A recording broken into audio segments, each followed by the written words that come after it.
¿Quién está listo para escuchar la palabra de Dios siendo predicada? Amén, amén. Familia, muy buenos días a todos. Qué increíble estar nuevamente con todos ustedes, mi familia espiritual, adorando a Dios juntos. Amén. Ya terminamos los principios básicos. Por favor, un aplauso para todos ustedes. Amén. Policarpio fue bautizado. Amén. Inmediatamente fue llevado a la iglesia de China como misionero, ¿amén? Eso es diciendo y haciendo, ¿amén? Pero qué increíble que podemos realmente aprender de la palabra, qué increíble es que podemos no solo aplicarla a nuestras vidas, sino que Dios nos da el honor de enseñarla también a los demás. El estudio de hoy es un estudio de seguimiento. Normalmente, ¿qué es un estudio de seguimiento? Los estudios que se hacen después de los principios básicos para seguir reforzando convicciones que necesitan ser reforzadas. Este estudio también se hace, muchas veces se hace después de discipulado. ¿Por qué? Porque prepara a la persona a lo que es ser un verdadero discípulo. Por eso el estudio de hoy se llama persecución. ¡Vamos! El estudio de hoy se titula persecución. Vamos. Y vamos a orar a Dios antes de empezar esta prédica. Por favor. Dios Padre Santo, muy buenos días, Señor. Padre, tú el creador de los cielos y de la tierra, a ti venimos en esta mañana a darte las gracias, Señor, porque ha sido tu decisión en tenernos hoy acá vivos, Padre. Porque ha sido tu deleite el que podemos estar acá en familia y aprender de tu palabra, Dios. Yo te pido, Señor, que tu voluntad sea hecha con la palabra que hoy tienes preparada para nosotros, Padre. Padre, permite que nuestros corazones estén completamente dispuestos, Señor, a escuchar, procesar y aplicar las Escrituras. Padre, ábrenos el entendimiento, Padre. Si no es por ti, no podríamos entender tu palabra. Padre, hoy queremos que tú seas dándonos sabiduría para entender, Padre, sensatez para aplicarla, Señor, y que seas tú llevándote la gloria a este tiempo. Padre, permítenos entender que tu palabra, Señor, es lo más preciado que tenemos, Padre, y hoy lo único que podemos hacer es someternos a ella, Padre. Gracias por tu palabra, gracias por tu amor infinito, Padre. Habla a través de tus escrituras, Padre, que el día de hoy vamos a estar dispuestos como verdaderos discípulos a entender y vivir la persecución de la manera que tú quieres. Padre, todo esto lo oramos en tu nombre, Señor Jesús. Amén. Familia, vamos a ir a la primera escritura que está en 2 de Timoteo.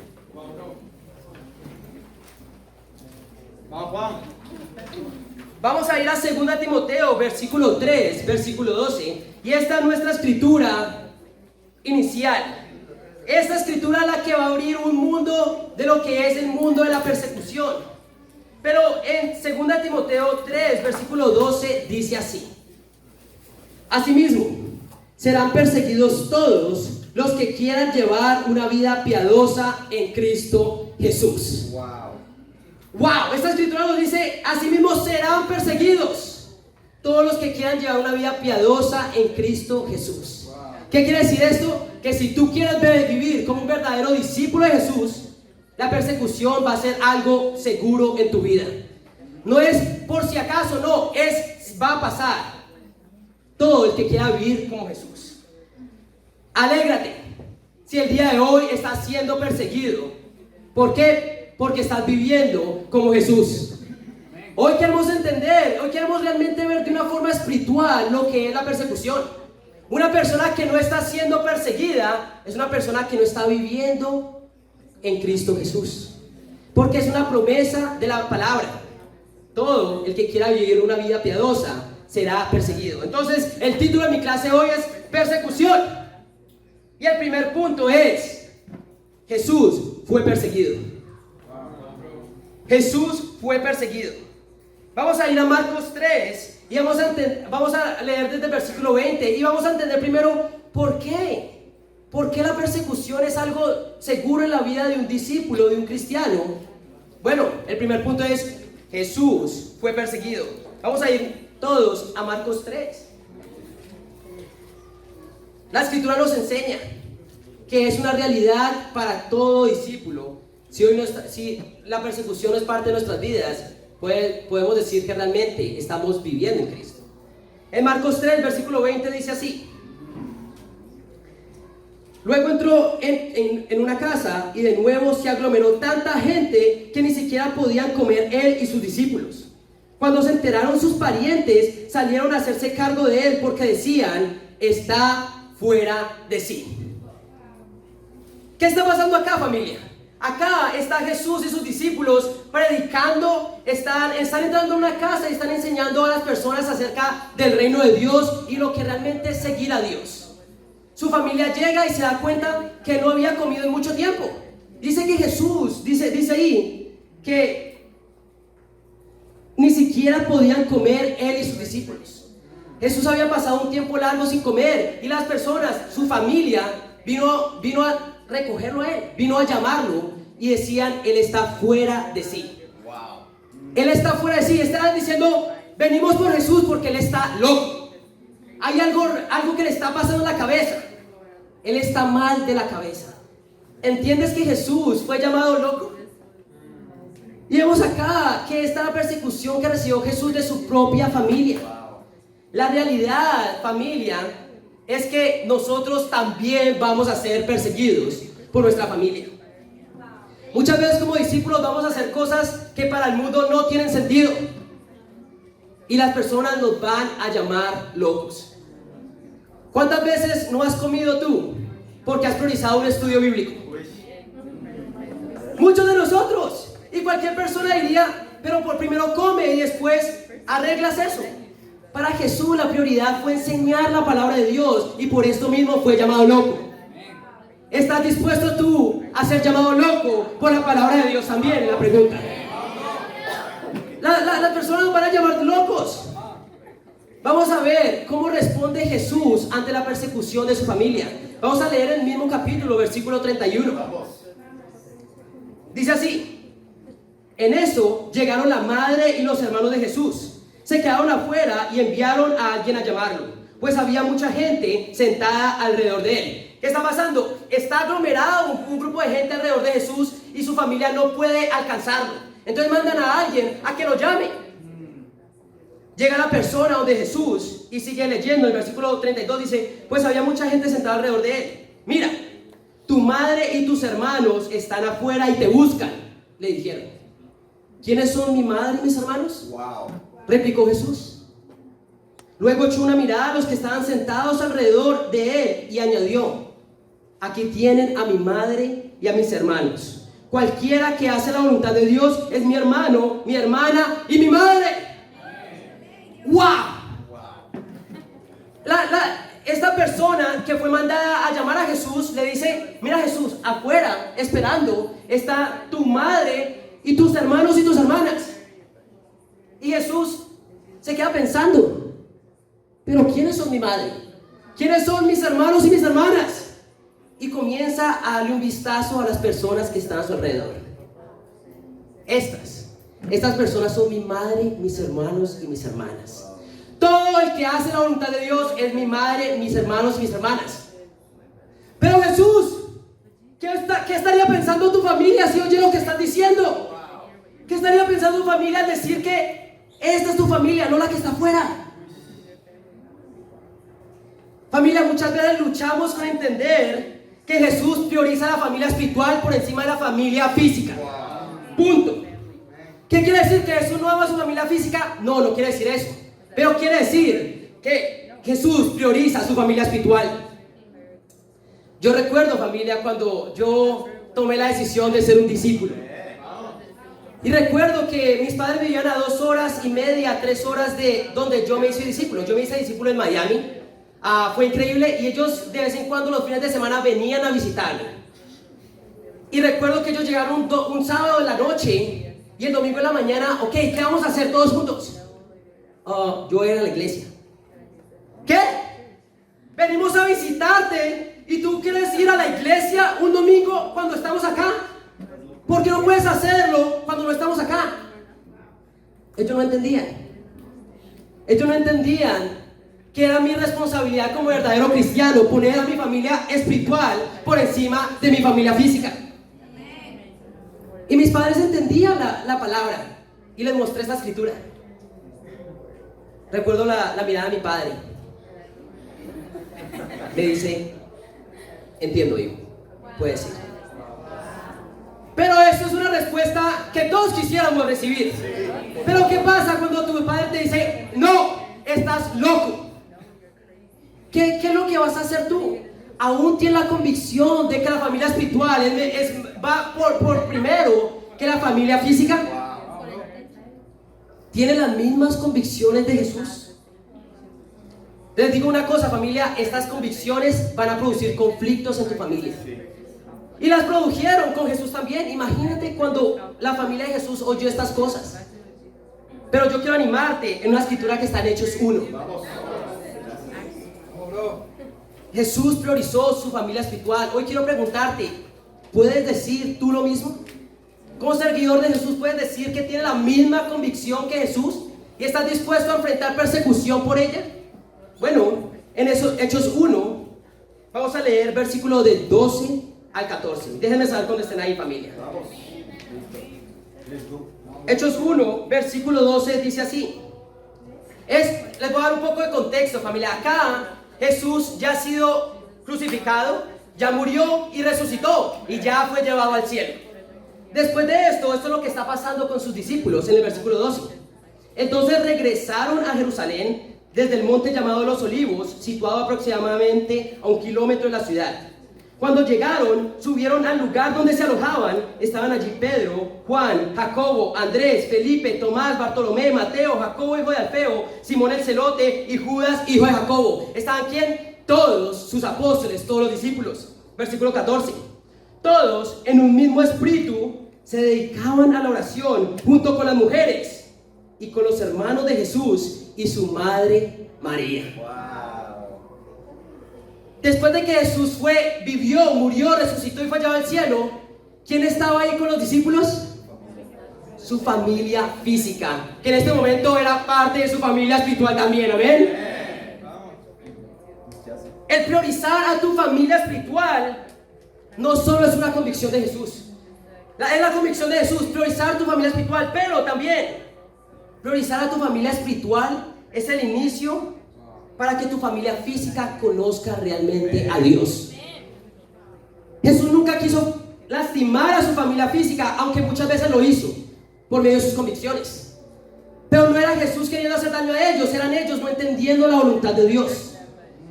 ¿Cómo tu familia física va a entender la voluntad de Dios? Cuando tú por medio de tu vida se las muestres. Vemos acá que Jesús entendía cómo puede mi familia espiritual realmente conocer de Dios cuando yo realmente viva las convicciones de la Biblia. Un gran ejemplo de esto es mi gran esposa Julie. Amén. ¿Por qué? Ella fue hecha un discípulo en el 2017. Ella fue bautizada en Gainesville, Florida, en los Estados Unidos. Y recuerdo que ella venía de una familia totalmente religiosa. Ella se volvió discípula y comenzó a vivir como Jesús, priorizando su familia espiritual. Pero ¿qué pasó con su familia física?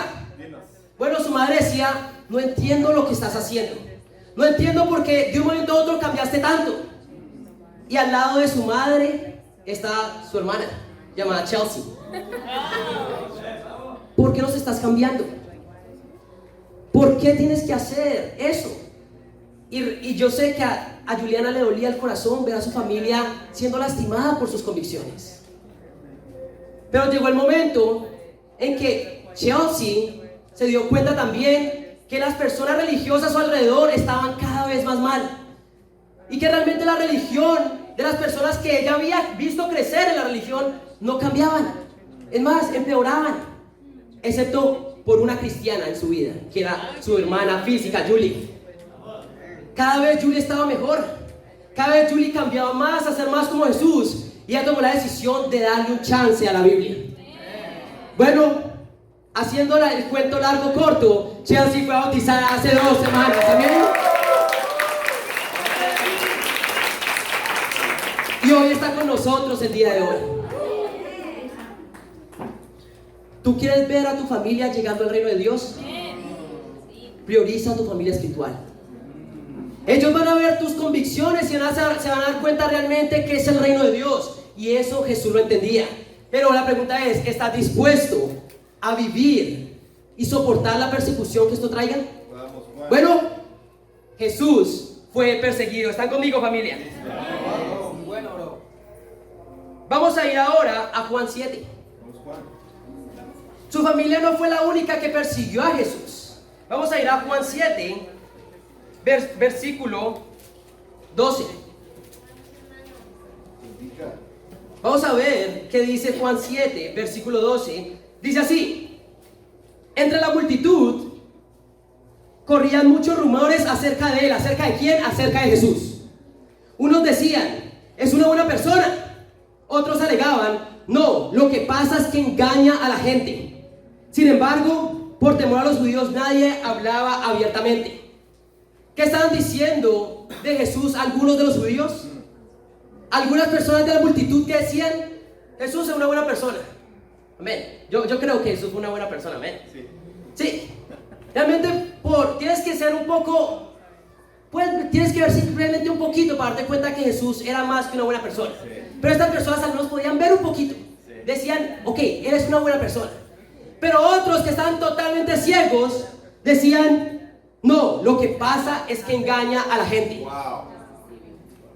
El único hombre que no podía mentir, el único hombre que nunca mintió, fue llamado mentiroso. ¿Qué va a pasar contigo? Si Jesús, que nunca mintió y dijo una mentira, fue llamado mentiroso, tú, ¿cómo vas a ser llamado? Si vives como Jesús. Tenemos que aceptar, hay muchas cosas que las personas nos pueden decir de nosotros. De Jesús no podían decir ninguna, y aún así hablaban y le dijeron mentiroso. ¿Estás dispuesto a soportar la persecución del chisme y la difamación en tu vida? Vamos a ir a Juan 10 y vamos a ver qué más decían acerca de Jesús. Juan 10, versículo 19, dice así: de nuevo, las palabras de Jesús fueron motivo de disensión. Es la respuesta a nuestra pregunta del examen, ¿verdad? Entre los judíos, muchos de ellos decían, está endemoniado y loco de remate, ¿para qué hacerle caso? Pero otros opinaban, estas palabras no son de un endemoniado. ¿Puede acaso un demonio abrirle los ojos a los ciegos? Nuevamente, familia, el hombre más puro y santo de todos fue llamado endemoniado. La pregunta es, ¿qué va a pasar contigo? ¿Qué va a pasar contigo cuando tú predicas la palabra como la predicó Jesús? ¿Crees que ahora te van a tratar, wow, este hombre es un ángel? No, Jesús fue llamado demonio. ¿Qué va a pasar contigo? Tenemos que entender, familia, que la persecución es algo seguro en tu vida. Y nuevamente te hago la pregunta, ¿qué quiere decir si no hay persecución en nuestra vida? ¿Qué pasa si no hay persecuciones en nuestra vida? Tú respondes esa pregunta. Ahora, ¿cuál es la gravedad de la persecución? ¿Hasta dónde puede llegar la persecución? Bueno, vamos a Lucas 23. ¿Estarías dispuesto a llegar a las últimas por predicar la palabra de Dios? Lucas 23, versículo 1 dice así: así que la asamblea en pleno se levantó y los llevaron a Pilato. Y comenzaron la acusación con estas palabras: hemos descubierto a este hombre agitando nuestra nación. Se opone al pago de impuestos al emperador y afirma que es el Cristo, un rey. Así que Pilato le preguntó a Jesús: ¿eres tú el rey de los judíos? Tú mismo lo dices, le respondió. Familia, tú y yo sabemos cuál es la gravedad de la persecución. Para Jesús significó ser enviado a la cruz y morir. Medias verdades de las personas, chismes. Estamos hablando de difamación. Estamos hablando de ser llamado loco por tu familia. ¿Entiendes la gravedad de la persecución? Pregúntate, ¿estás dispuesto a seguir llevando el nombre de Cristo contigo? Tenemos que entender que es simplemente una consecuencia de querer vivir como Jesús. ¿Están conmigo, familia? Tal vez no signifique muerte acá en Perú todavía. Tal vez seguir a Jesús no signifique morir acá en Perú todavía. pero puede significar perder tu trabajo. Sí. ¿Estás dispuesto a perder tu trabajo por llevar el nombre de Jesús? Wow. ¿Estás dispuesto a ser expulsado de tu universidad por predicar el evangelio de Dios? Algo que pasó hace poco, familia, que nunca había visto en mi vida espiritual. Fue en los Estados Unidos, un gran amigo que vivió conmigo en Miami, en la misma casa. 10 hombres en una misma casa. No, 10 hombres universitarios en una misma casa. Eso es una locura, ¿ven? Pero él vivía conmigo. Y él fue entrenado para plantar la iglesia en Auburn, Alabama. Una ciudad pequeña donde solo hay lo más grande que hay es una universidad. Fue mandado ahí para ser líderes. Pero ellos, después de predicar la palabra, crearon fricción entre los grupos religiosos. Y hablaban de ellos, y hablaban de ellos. Ellos están haciendo cosas malas. ¿Qué estaban haciendo? Predicar la palabra. ¿Qué hicieron? Mandaron a la policía y les prohibieron la entrada a la universidad. Ellos se mudaron a esta pequeña ciudad simplemente para predicar en esta universidad. ¿Pero qué? Los sacaron y le mandaron a la policía. No pueden entrar más. Vemos acá que esto no se pasa en los Estados Unidos, pero ya está pasando. La pregunta es, ¿entiende la gravedad de la persecución? Y más que eso, ¿estás dispuesto a vivirla? Si Jesús, siendo perfecto, fue llamado mentiroso y endemoniado, ¿qué va a pasar con nosotros? Segundo punto, la iglesia del primer siglo fue perseguida. ¿Amén? Sabemos que Jesús fue perseguido. Vamos a ver la iglesia del primer siglo siendo perseguida. Vamos a ver a Hechos 5. Hechos 5, versículo 17 al 18. Dice así: el sumo sacerdote y todos sus partidarios que pertenecían a la secta de los saduceos se llenaron de envidia. Entonces arrestaron a los apóstoles y los metieron en la cárcel común. ¿Qué está pasando acá, familia? Que los líderes religiosos, después de que Jesús había sido llevado al cielo, que estaban persiguiendo a la iglesia del primer siglo. ¿Y qué hicieron? Los encarcelaron. ¿Estarías dispuesto a ir a la cárcel por el nombre de Jesús? Bueno, estas personas lo hicieron. Pero vamos a ver qué pasó después de esto en el versículo 38 del mismo capítulo. Versículo 38 dice así: en este caso les aconsejo que dejen a estos hombres en paz. Suéltenlos. Si lo que se proponen y hacen es de origen humano, fracasará.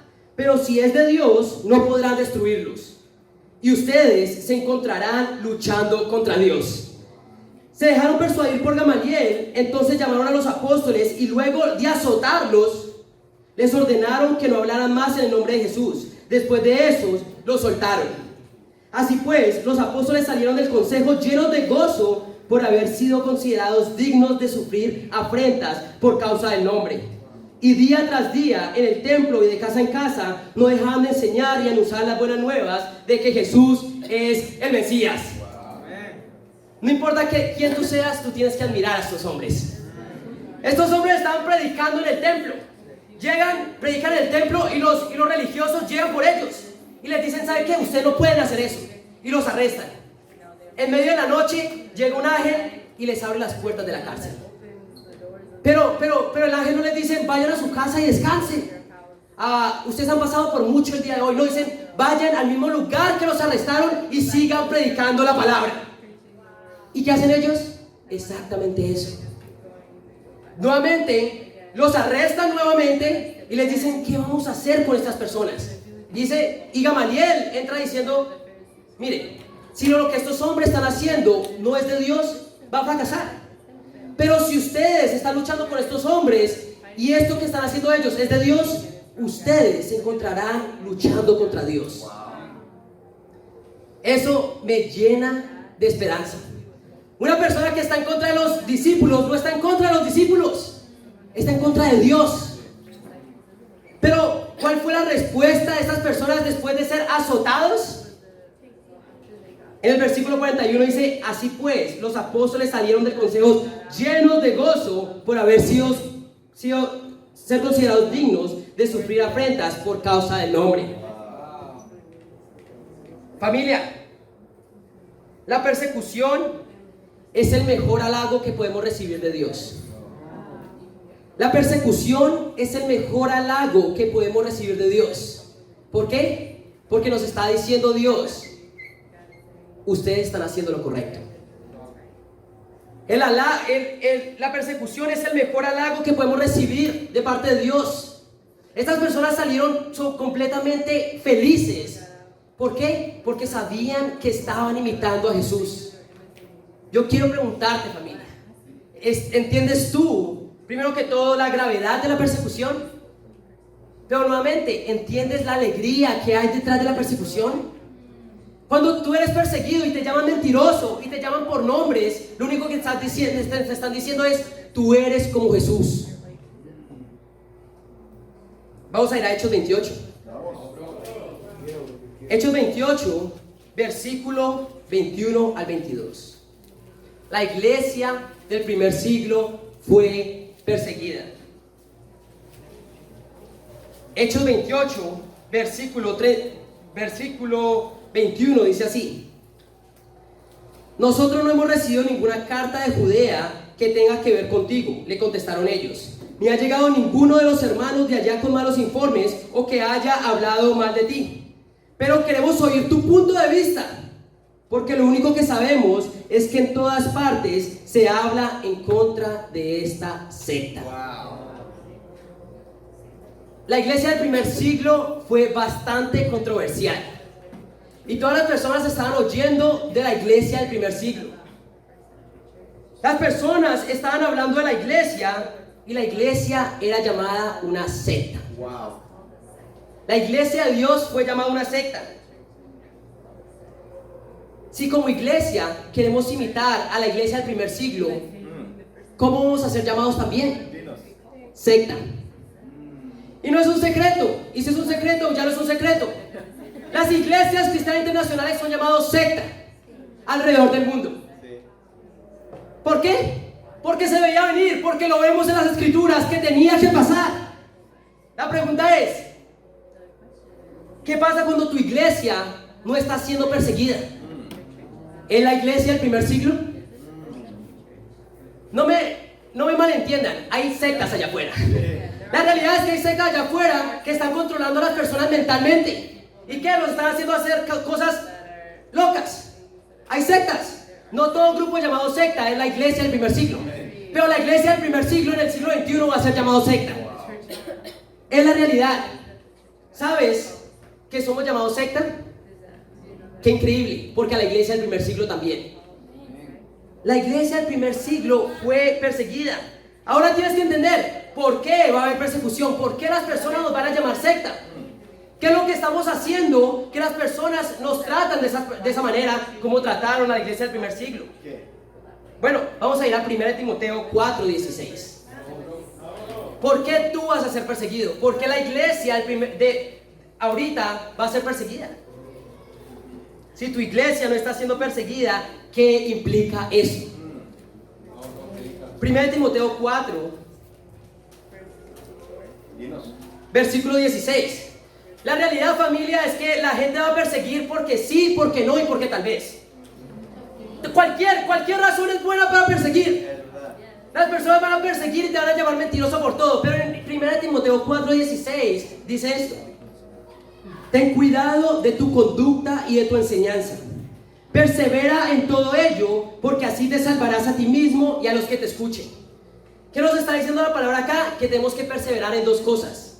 ¿Cuáles son esas? Tu conducta, tu forma de vivir y tu enseñanza, lo que enseñas. Estas son las dos causas de persecución en la iglesia del primer siglo y en la iglesia del siglo XXI también. Primer subpunto: vida o simplemente conducta. Vamos a ir a 1 de Pedro 4. 1 de Pedro 4, vamos a leer el versículo del 3 al 4. El primer punto: ¿por qué la gente te va a perseguir? Bueno, porque sí, porque no, porque tal vez, pero mejor dicho, por tu vida. En 1 de Pedro 4, versículo 3, dice así: pues ya basta con el tiempo en que han desperdiciado haciendo lo que agrada a los incrédulos, entregados al desenfreno, a las pasiones, a las borracheras, a las orgías, a las parrandas y a las idolatrías abominables. A ellos les parece extraño que ustedes ya no corran con ellos en ese mismo desbordamiento de inmoralidad, y por eso ¿qué? Los insultan.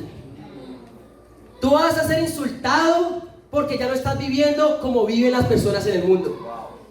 Las personas se van a sentir extrañadas de que tú ya no andes en el desbordamiento de pecados que vivías antes. Y te van a insultar. Yo recuerdo cuando yo me mudé a los Estados Unidos en el 2013. Yo era un joven de 17 años. Yo salí en el 2013 y volví a Colombia en el 2019 como discípulo en la misión de la iglesia de Bogotá, Colombia. Amén. Entonces, después de 7 años de haber salido de mi país, yo volví como discípulo. Y recuerdo llegar a mi ciudad sin haber visto a nadie por 7 años, sin haber visto a mis amigos. Y ellos, Juan, ¿cómo estás? ¿Todo bien? Sí, todo bien. Vamos a salir. Ok, vamos a salir. Y recuerdo que ellos se extrañaron porque hablaba diferente. ¿Qué quiere decir? Que ya no decía groserías. En el mundo, 1 cada 5 palabras de mi boca era una grosería. Y ellos, pero ¿qué está pasando, Juan? Y me comenzaron a preguntar por qué volví a Colombia. Y les dije, estoy en la misión de una iglesia. Y ellos se reían, ¿qué? ¿Juan Carlos? ¿El mismo con el que nos habíamos emborrachado? ¿Nos habíamos drogado? ¿Qué? Deja el chiste. Ya, muy chistoso, ahora paremos. Pero ellos, al darse cuenta que yo no estaba jugando, comenzaron a burlarse más y más. Entonces, tenemos que ver, familia, que la gente se va a extrañar. Se va a extrañar de que tú cambies. Es más, si las personas no se están extrañando de que tú cambies, ¿realmente has cambiado? Es la pregunta. Si las personas no pueden decir, estás cambiando para el bien, pueden decir realmente que está cambiando tu conducta, tu doctrina, tu conducta, tu vida, más conforme a la de Jesús.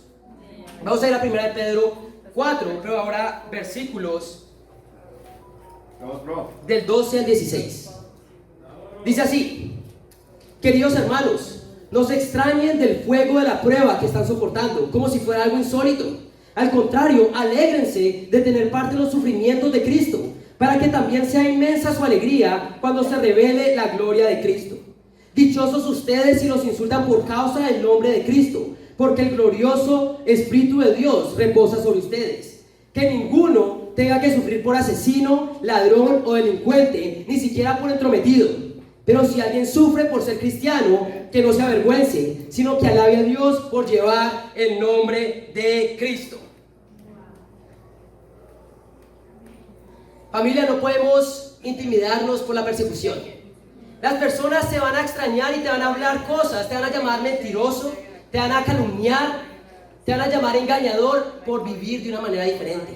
Esta es una causa de la persecución, tu forma de vida. La pregunta es, ¿alguien te ha dicho alguna vez lo mucho que has cambiado? Personas te están realmente diciendo, y ahora, hay personas que te han perseguido por haber cambiado, por haber seguido la Biblia. Hoy tienes que ver, la persecución es parte de la vida de un discípulo. ¿Están conmigo, familia? Y si no estamos pasando por ser persecución, tal vez nuestro cristianismo no se está pareciendo tanto a Cristo. Es la realidad. Porque como Cristo fue perseguido y la iglesia del primer siglo fue perseguido, nosotros vamos a ser perseguidos. ¿Amén? Segunda razón por la cual seremos perseguidos, nuestra doctrina. Primero que todo, por predicar la palabra. Vamos a ir a Juan 15. ¿Qué pasa? ¿Qué pasa en el corazón de las personas cuando tú empiezas a predicar la palabra? ¿Qué pasa con las personas a tu alrededor cuando tú empiezas a predicar la palabra de Dios? Bueno, yo estoy casi convencido que más de uno acá no le está gustando lo que estoy hablando. Y eso me llena de alegría porque ese es el mensaje, ¿amén? No predicamos la palabra para agradar a seres humanos, ¿amén? Como dice la palabra, si quisiera agradar a las personas, no sería siervo de Dios. Tú no puedes agradar a las personas y agradar a Dios al mismo tiempo. ¿A quién estás tratando de agradar el día de hoy? ¿Estás predicando la palabra? ¿O estás aguando la palabra y moldeándola a lo que las personas quieran oír? En Juan 15, versículo 18, dice así: si el mundo los aborrece, dice, si el mundo los aborrece, tengan presente que antes que a ustedes me aborreció a mí. Si fueran del mundo, el mundo los amaría como a los suyos. Pero ustedes no son del mundo, sino que yo los he escogido dentro del mundo, por eso el mundo los aborrece. Recuerden lo que les dije, ningún siervo es más que su amo. Si a mí me han perseguido, también a ustedes los perseguirán. Si han obedecido mis enseñanzas, también obedecerán las de ustedes. Vemos acá, familia, que predicar la palabra nos va a traer enemigos, amén. Y lo único que debemos hacer después de ganarnos bastantes enemigos es decir, estamos siendo como Jesús. Como a Jesús lo aborrecieron, también nos aborrecerán a nosotros. Pero también dice en el versículo 21, en el versículo 23, el que me aborrece a mí también aborrece a mi Padre. Realmente cuando las personas están aborreciendo el mensaje, no nos están aborreciendo a nosotros, están aborreciendo a Dios. Vamos a ir al capítulo 16, versículo 1. Dice así: todo esto les he dicho para que no flaquee su fe. Jesús nos está previniendo de lo que va a pasar. Los expulsarán de las sinagogas y hasta viene el día en que cualquiera que los mate pensará que le está prestando un servicio a Dios. Actuarán de este modo porque no nos han conocido ni a mí ni al Padre. Y les digo esto para que cuando llegue ese día se acuerden de que ya les había advertido. Sin embargo, no les dije esto al principio porque yo estaba con ustedes. Familia, si a Jesús lo aborrecieron, a nosotros nos van a aborrecer. ¿Estás bien con eso? ¿Estás bien con el hecho de que te van a aborrecer por predicar la palabra de Dios? Bueno, si no estás bien con eso, realmente no vas a poder vivir como cristiana. ¿Por qué? Porque va a ser la consecuencia de vivir como Jesús. Lo acabamos de ver en la primera escritura. Todo el que quiera vivir una vida piadosa en Cristo Jesús será perseguido. ¿Estás dispuesto? El mensaje de Jesús no fue paz y amor. Muchas personas hablan, ok, no, Jesús nos enseñó cómo ser buenas personas. Ese no es el mensaje de Jesús. El mensaje de Jesús es arrepentimiento. ¿Cuál es el mensaje de Jesús? Es salvación y redención por medio de la fe en Jesús. Y esto que requiere de arrepentimiento y sumisión completa a Jesús. Y eso es lo que no quiere hacer el mundo. El mundo no quiere cambiar su forma de vivir. El mundo no quiere someterse a Jesús y por eso nos perseguirá. ¿Entienden, familia, que el mensaje de Jesús no es un mensaje bacano para muchas personas? ¿No es un mensaje agradable para muchas personas? Tenemos que ver, el precio de predicar a Jesús será odio y posiblemente la muerte. ¿Estás dispuesto a pagar el precio? Es la pregunta. Pero no solo es vida y doctrina, hay algo aún más profundo que eso. Vamos a ir a Mateo 7. ¿Por qué la gente nos perseguirá? Mateo 7, versículo del 13 al 14. Wow, vemos ya que son muchas razones por las cuales nos pueden odiar, amén. Por cómo vivimos, por lo que enseñamos, y ahora, está en Mateo 7, versículo 13 al 14. Déjenme saber, familia, cuando estén ahí. Perfecto. Dice así: entren por la puerta estrecha, porque es ancha la puerta y espacioso el camino que conduce a la destrucción, y muchos entran por ella. Acá nos está diciendo que hay una puerta estrecha y una puerta que es ¿qué? Ancha. Entendemos que por la puerta ancha pueden entrar más personas en más cantidad, pero dice acá, no entren por ahí, sino por la puerta estrecha, porque espacioso es el camino que conduce a la destrucción y muchos entran por ella. Versículo 14: pero estrecha la puerta y angosto el camino que conduce a la vida, y son pocos los que la encuentran. No, ni siquiera son pocos los que pasan por ella, no, son pocos los que la encuentran siquiera. ¿Por qué es tan estrecha la puerta? Bueno, vamos a ir a Hechos 4 y vamos a entender qué tan estrecha es la puerta. Muchas veces pensamos que la puerta es estrecha y nos podemos imaginar una puerta así, pero por ahí todos entramos y todavía pueden seguir entrando personas. No es una puerta muy grande, pero vamos a ver qué tan estrecha es una puerta estrecha. Vamos a ir a Hechos 4, versículo 12. La palabra dice así: de hecho, en ningún otro hay salvación, porque no hay bajo el cielo otro nombre dado a los hombres mediante el cual podamos ser salvos.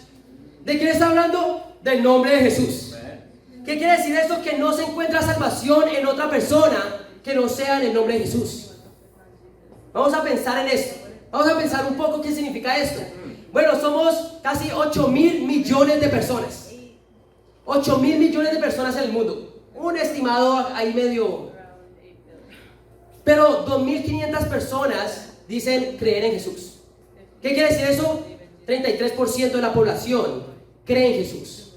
¿Qué quiere decir eso? Que otro 66% no es salvo. Wow.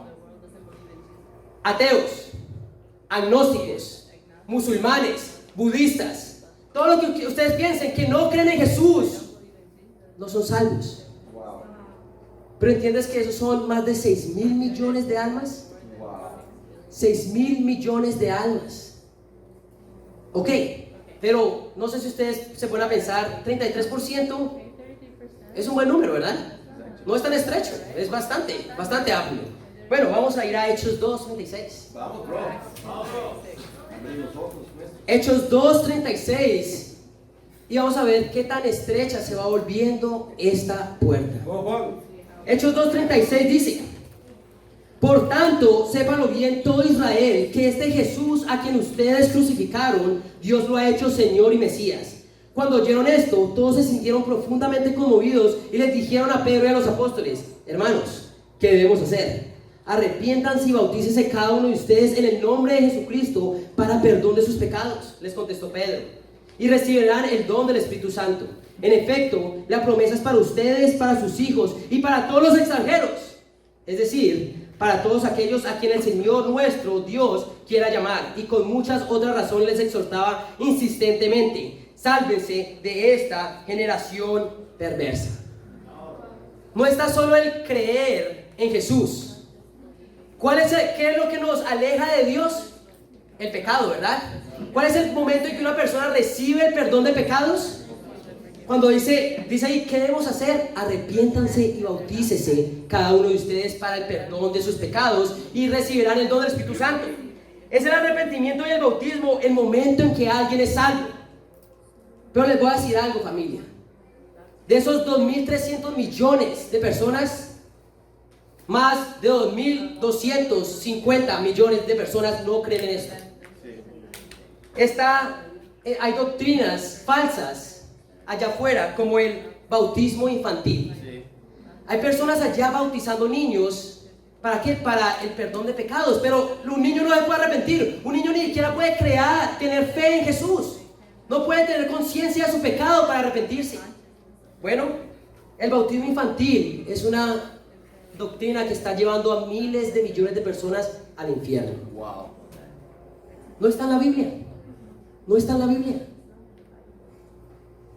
Pero también tenemos muchos. Yo fui católico. Mi familia fue católica. Me bautizaron. A mí no me avisaron. No me acuerdo tampoco. No tengo ni fotos. Amén. Pero después de eso, mis padres se volvieron evangélicos. ¿Y qué pasó? Yo acepté a Jesús en mi corazón para salvación. Hasta que me di cuenta que eso tampoco existe en la Biblia. Nadie acepta a Jesús en su corazón para ser salvo y recibir el perdón de sus pecados. No existe. Y ese es otro millones de personas que están yendo al infierno por esta doctrina falsa. Es aún más estrecha la puerta. Yo me di cuenta cuando estudié la Biblia que mi familia no era salva, que las personas que había conocido de las 8 iglesias que había ido no eran salvas. Era el 99.9% de las personas en mi vida, excepto por las personas que me estaban hablando de esto. Los verdaderos discípulos que me están enseñando la doctrina de la Biblia. Familia, no podemos ser sentimentales con la Biblia. Si tú eres sentimental con las doctrinas de la Biblia, más personas van a ir al infierno. ¿Por qué? Porque aún podemos decir, no, él es una buena persona, porque Dios haría algo así. Y nos estamos poniendo en el rol de Dios. Pero no nos podemos poner en el lugar de Dios, decir qué está bien y qué está mal, si no es por medio de su palabra. Pero vamos a ir a Mateo 28. Y la estrecha se vuelve más fuerte. ¿Amén? Mateo 28, 19. Y la puerta se vuelve más estrecha. Mateo 28, 19 al 18 al 20. Dice así, ya la leímos el día de hoy, amén. Jesús se acercó entonces a ellos y les dijo: se me ha dado toda autoridad en el cielo y en la tierra. Por tanto, vayan y hagan discípulos de todas las naciones, bautizándolos en el nombre del Padre y del Hijo y del Espíritu Santo, enseñándoles a obedecer todo lo que les he mandado a ustedes, y les aseguro que estaré con ustedes siempre hasta el fin del mundo. Imagínate que una persona que decidió, se dio cuenta que era pecado, y se arrepintió y se bautizó. Bueno, acá vemos que no es quién es el candidato al bautismo. En el versículo 19 dice, por tanto vayan y hagan discípulos de todas las naciones, bautizándolos en el nombre del Padre, del Hijo y del Espíritu Santo. ¿Quiénes son bautizados? Los discípulos. No solo arrepentimiento, no es solo dejar de hacer lo que está mal, es empezar a hacer lo que está bien. ¿Qué quiere decir esto? Bueno, vamos a ir a Santiago.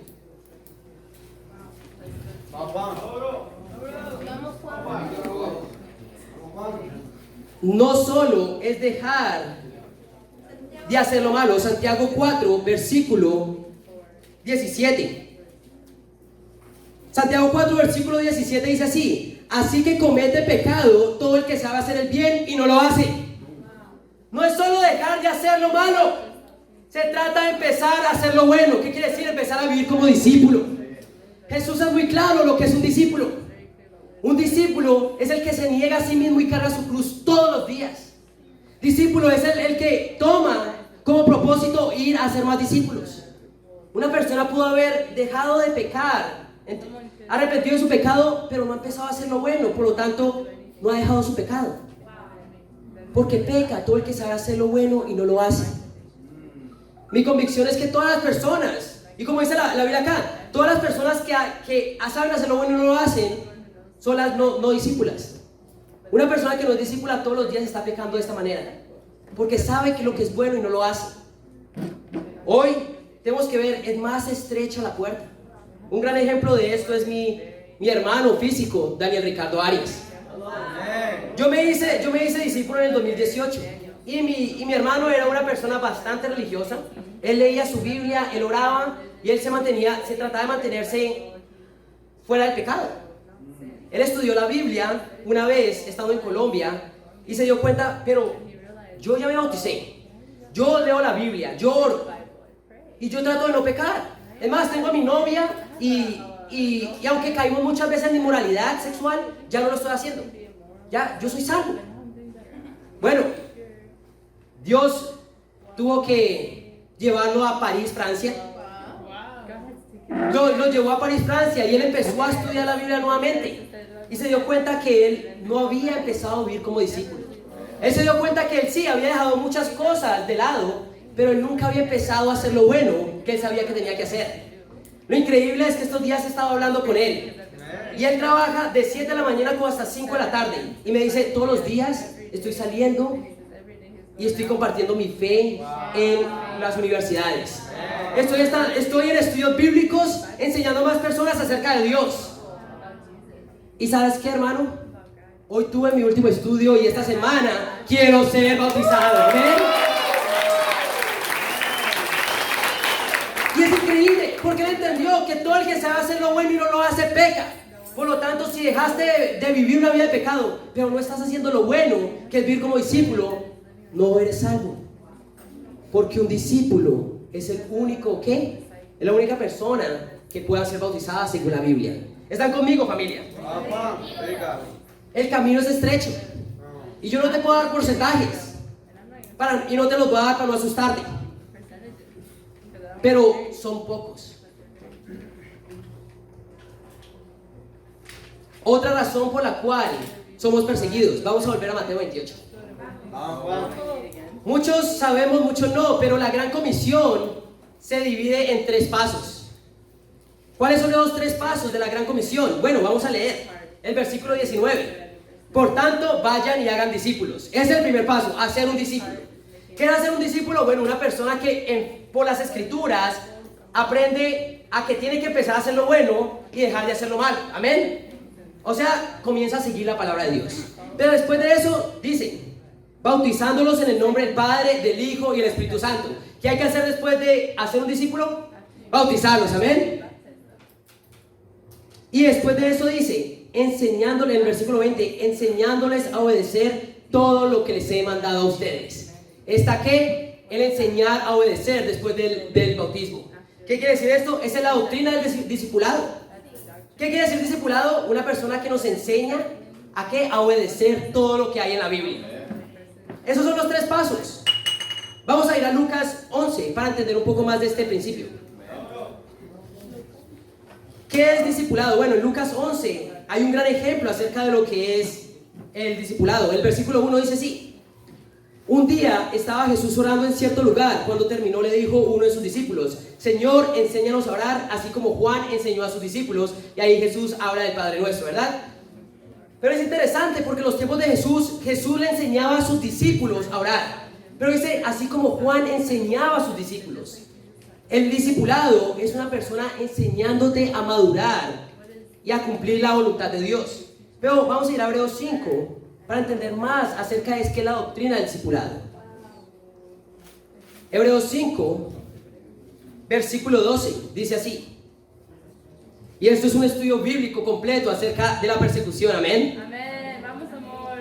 Vamos. En Hebreos 5, versículo 12, dice así. ¿Están ahí? Hebreos 5, 12, dice: en realidad, a estas alturas ya deberían ser maestros, y sin embargo necesitan que alguien vuelva a enseñarles las verdades más elementales de la palabra de Dios. Dicho de otro modo, necesitan leche en vez de alimento sólido. Amén. ¿Quiénes son los que toman leche y que necesitan leche? Los bebés, ¿verdad? Y eso pasa con un bebé discípulo. Muchas veces el bebé discípulo puede tener 30 años, ¿ven? Así, un bebé discípulo. Pero ¿qué? Necesita leche espiritual. Y necesita una persona que le alimente leche. Pero después de eso, cuando un niño crece, ¿qué tiene que comer? Alimento sólido. Carne. Y vemos acá, no se sientan ofendidos los herbívoros de acá. No sé si vegetarianos, ¿no? Herbívoros los animales, ¿verdad? Ok, pero ¿qué pasa? ¿Qué pasa? Bueno, necesitamos una persona que nos enseñe a obedecer, como dice la Gran Comisión. Muchos pueden ver el tercer paso de la Gran Comisión como controlar a las personas. Pero la realidad que una persona no esté conforme con enseñar a obedecer es simplemente una persona que no quiere cambiar. Es la realidad. Una persona que no quiere cambiar no le va a gustar que le pregunten ¿cómo está tu pureza? ¿Cómo está tu relación con Dios? ¿Cómo realmente vas con cualquier lucha? Porque las personas no quieren cambiar. Una persona que no quiere recibir discipulado es una persona que no quiere cambiar. Y por eso nos persiguen. Vamos amor. Vamos a ir a Hechos 20.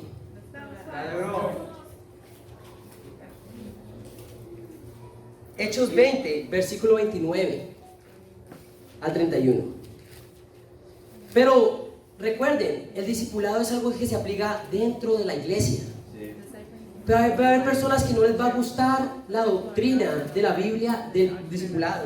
Y en Hechos 20, versículo 29, la Biblia dice esto: sé que después de mi partida entrarán en medio de ustedes lobos feroces que procurarán acabar con el rebaño. Aún de entre ustedes mismos se levantarán algunos que enseñarán falsedades para arrastrar a los discípulos que los sigan. Así que estén alerta. Recuerden que día y noche durante 3 años no he dejado de amonestar con lágrimas a cada uno en particular. Hay personas acá que van a querer engañar a otras personas. ¿Por qué? Porque no están de acuerdo con la doctrina de la Biblia. Un ejemplo de eso es nuestro antes hermano llamado Emanuel Vallardo. Emanuel Vallardo vivió con nosotros acá. Vivió en casa de Julie y mía. Él estaba en la iglesia. pero él no quería cambiar. Y por mucho tiempo lo vi luchar en su fe, pero negarse. Después de muchas mentiras, nos enteramos realmente qué estaba pasando con él. Pero después de eso, él comenzó a perseguir. Comenzó a hablar medias verdades. Y muchos de ustedes han visto las medias verdades que él ha hablado. Pero son medias verdades. Y una media verdad es una mentira. ¿Pero qué? Lo único que quería hacer con eso es causar ese daño. Él podía pensar, él podía creerse un mártir, pero simplemente era su corazón que no quería cambiar. Yo conocí a Emma por 1 año y medio. Yo lo discipulé por 1 año y medio. No voy a hablar mal de mi hermano, de sus luchas exactamente, pero sé que dentro de nosotros hay lobos feroces que van a querer esparcir el rebaño. Tenemos que entender, la doctrina del discipulado crea controversia, porque es una persona hablándote de lo que tú no quieres hablar. ¿Para qué? Para llevarte a ser más como Jesús. ¿Están conmigo, familia? Yo estoy supremamente agradecido con el discipulado de mi vida. Y yo quiero agradecer acá a Danilo Bataglien.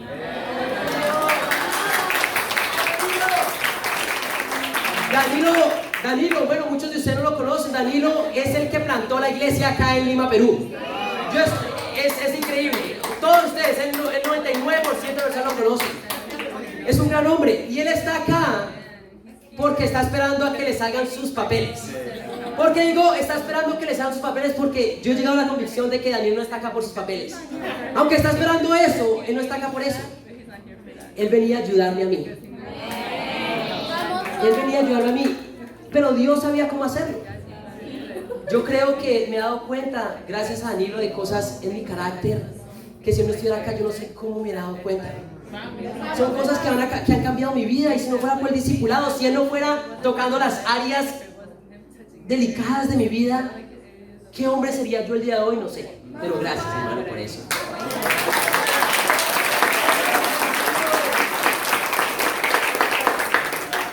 Esto va a causar persecución.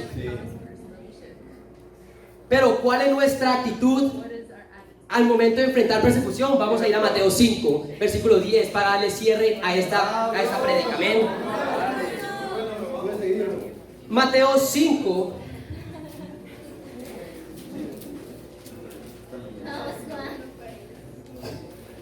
Mateo 5.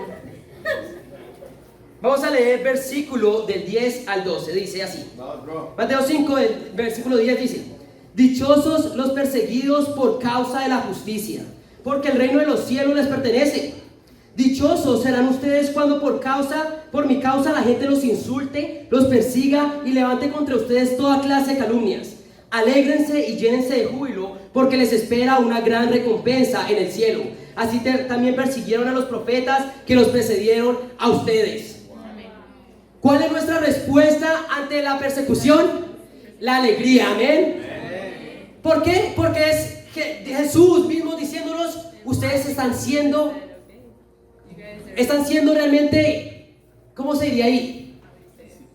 Bueno, están siendo discípulos, es verdad, pero ustedes están mereciendo esta persecución porque se están comportando como yo. Dichosos serán ustedes por cuando mi causa la gente los insulte. Nuevamente, la persecución es el halago, es el mayor halago de Dios hacia nosotros. Nos está permitiendo sufrir por causa de su nombre y nuestra respuesta es la alegría, amén. Entonces, cuando salen personas diciendo que todo tipo de, no sé, mentiras y medias verdades, amén, estamos viviendo la Biblia en el siglo XXI, amén. Por eso la Biblia es viva y eficaz. Es viva porque realmente todavía es relevante en nuestras vidas. Vamos ahora, el último punto, Efesios 6. ¿Cuál es nuestra respuesta ante la persecución? Efesios 6, versículo 10. Déjenme saber cuando estén ahí. Ya sabemos, nos alegramos, pero realmente, porque a veces nos podemos desanimar. Porque a veces nos podemos desanimar cuando las personas nos llaman nombres. ¿Por qué nos podemos desanimar cuando la gente nos aísla o comienza a inventar chismes acerca de nosotros? Bueno, vamos a ir a Efesios 6 y vamos a leer los versículos del 10. Dice así.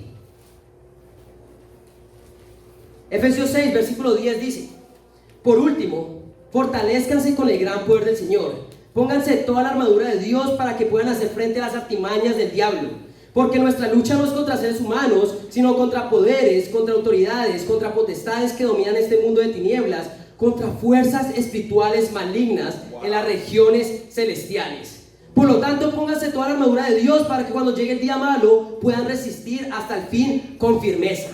Manténganse firmes, ceñidos con el cinturón de la verdad, protegidos por la coraza de justicia y calzados con la disposición de proclamar el evangelio de la paz. Además de todo esto, tomen el escudo de la fe, con el cual pueden apagar todas las flechas encendidas del maligno. Tomen el casco de la salvación y la espada del Espíritu, que es la palabra de Dios. Oren el Espíritu en todo momento, con peticiones y ruegos, manténganse alerta y perseveren en oración por todos los santos. Wow. Cuando una persona se desanima, se entristece y no se alegra por la persecución, es porque uno entiende que la guerra es espiritual. Sí.